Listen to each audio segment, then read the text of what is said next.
Hi everyone, thank you so much for joining us. We are glad to have Junior Achievement today as one of our partners for today's session. Nancy will be our guest speaker today and she will be talking a little bit about budgeting. So thank you once again for joining us and welcome Nancy.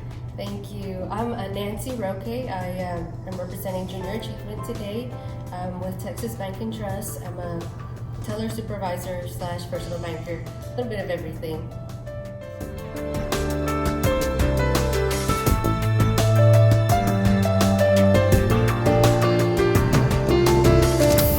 Hello everyone, my name is Nancy Roque and I'm currently working at Texas Bank and Trust as a teller supervisor and personal banker.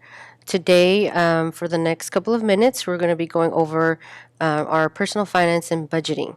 It's going to be our short video. More items on your to-do list than hours in the day? If you're in college, you know exactly what we're talking about. But there's one thing you should never be too busy to do, and that is taking time to make a budget. A budget is a financial plan that will help you make smart spending choices today while preparing for tomorrow.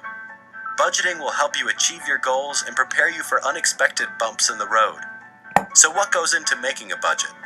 First, you'll need to track your income and expenses for a particular period of time, such as a month.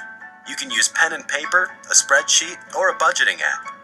After that, making your budget comes down to a simple equation: what you earn minus what you spend.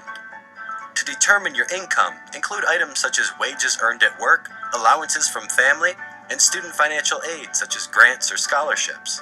To determine your expenses, include items such as tuition, books, rent, credit card payments, and car payments.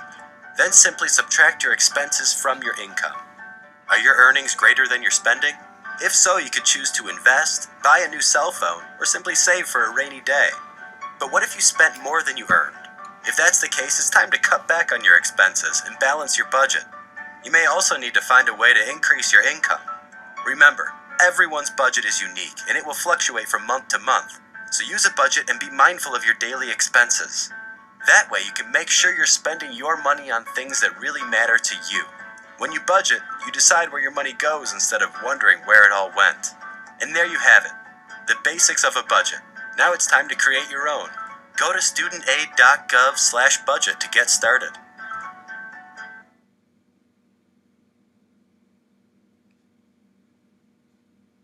Just explaining in short what we're going to be going over with. Now we're going to go through a little bit of some important vocabulary. So think before you spend. And we're going to make a plan. Unfortunately, because of COVID, we won't be able to do our spreadsheets in class. So we're going to go over our vocabulary. So income. Income is money earned or received, including wages or gifts. So things that you do a job for your employment, they pay you an income. Wages, gifts, a birthday present, some money from your grandparents or parents. Our budget. Budget is a spending plan for managing money during a given period of time. So pretty much what's coming in and out of your account, where you're spending your money, and how you're saving your money. Expense. So it's money spent to buy or do something. Again, it's anything from buying your necessities. So sometimes it's things that we don't necessarily should be overbuying. So another one is our fixed expenses. Expenses that do not change from month to month, such as rent. Our variable expenses is expenses that vary from month to month, such as entertainment, electricity, or groceries. Periodic expenses. Expenses that occur on an irregular basis rather than monthly. Examples are car repairs, doctor bills. Okay, so some tips to reduce a budget is look for unnecessary expenses that can be cut. For example, decorations that can be made rather than purchases. So if you're planning to host a party or anything like that, it's a good tip. Find trade-offs that can be replaced with less expensive options. So sometimes going to the clearance section might be a little bit better, getting something on sale. just preparing yourself for that expense. Okay, so our review is the goal of budgeting is to spend less than you earn, track your income and expenses, make tough choices when your needs and wants exceed your income. So again, if I think the latest game could wait, that's a want, is not a need. Groceries, meals that you eat is definitely a need. Paying your utility bills is a need. See, our next point is spending habits affect personal satisfaction and future opportunities. So, let's see. Expenses, again, is the money that's spent on something, whether it's a good or a service.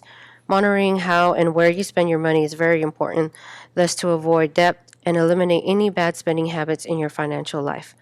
Some ways to monitor your expenses are checking each of your account statements as well as credit card statements, for example, what is coming in and out of each account. Categorize your expenses by fixed expenses, variable expenses, and periodic expenses, like we spoke earlier.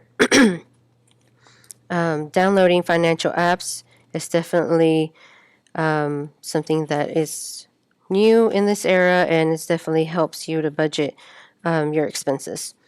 Overall, monitoring your expenses will help maintain control of your finances and promote better financial habits like saving and investing. Knowing how to balance your checkbook will make it easier on monitoring your expenses as well. Using a checkbook register to manually keep track of every transaction and then balancing it at the end of the month is a great way to check that you're not overspending in any category and that your monthly finances are on the right track. In a couple of steps, this is how to balance your checkbooks. So, number 1 is recording your transactions. Number 2 is review your monthly bank statements. 3, check that your balances match. 4, address any errors or fraudulent activity. 5, draw a line in your register. You will quickly be able to locate this starting point for your next statement if you do this just one simple step. File your bank statements for future purposes. Banks only hold your statements for about 5 to 7 years. If you're needing it for any reason, you'll have it filed and saved. Balancing a checkbook is easy and quickly becomes second nature after you repeat the process a few times.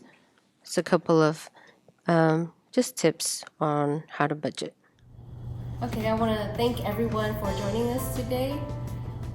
And yes, absolutely. Thank you so much for being our audience today. You were great. And once again, thank you to Junior Achievement, to Nancy for being a part of this. It was great to partner with Junior Achievement and to share this session. And we want to invite you so that you can join us on our next session. So see you soon. Thank you very much, and go Lobos.